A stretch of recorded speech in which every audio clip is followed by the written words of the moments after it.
السلام علیکم ورحمۃ اللہ وبرکاتہ۔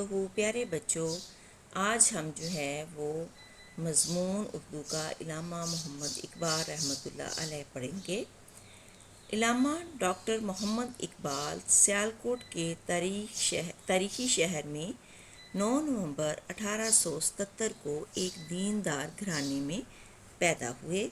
آپ کے والد ماجد شیخ نور محمد ایک دیندار اور صوفی انسان تھے اور والدہ بھی دیندار خاتون تھیں۔ علامہ محمد اقبال نے اپنی تعلیم سیالکوٹ سے حاصل کی۔ 5 سال کی عمر میں آپ نے مشن ہائی اسکول میں داخلہ لیا۔ یہاں آپ نے پرائمری اور میٹرک میں وظائف حاصل کیے۔ میٹرک پاس کرنے کے بعد مرے کالج سیالکوٹ میں داخلہ لیا اور وہاں سے ایف اے کیا۔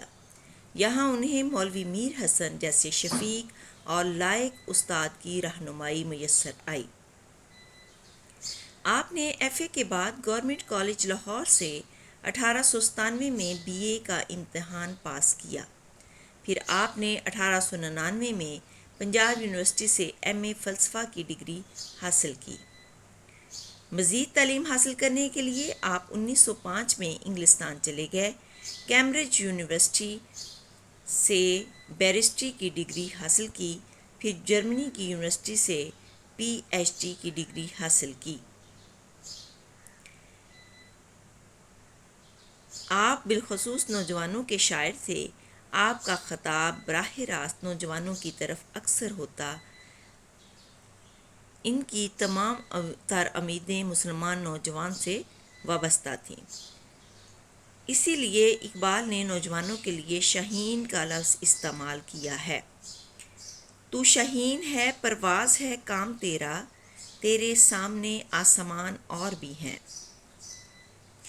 علامہ اقبال رحمۃ اللہ علیہ نے مسلمان قوم کو اپنی شاعری کے ذریعے ذہنی طور پر حصول آزادی اور قیام پاکستان کے لیے تیار کیا۔ اس سلسلے میں قائد اعظم رحمۃ اللہ علیہ کو مفید مشورے بھی دیے۔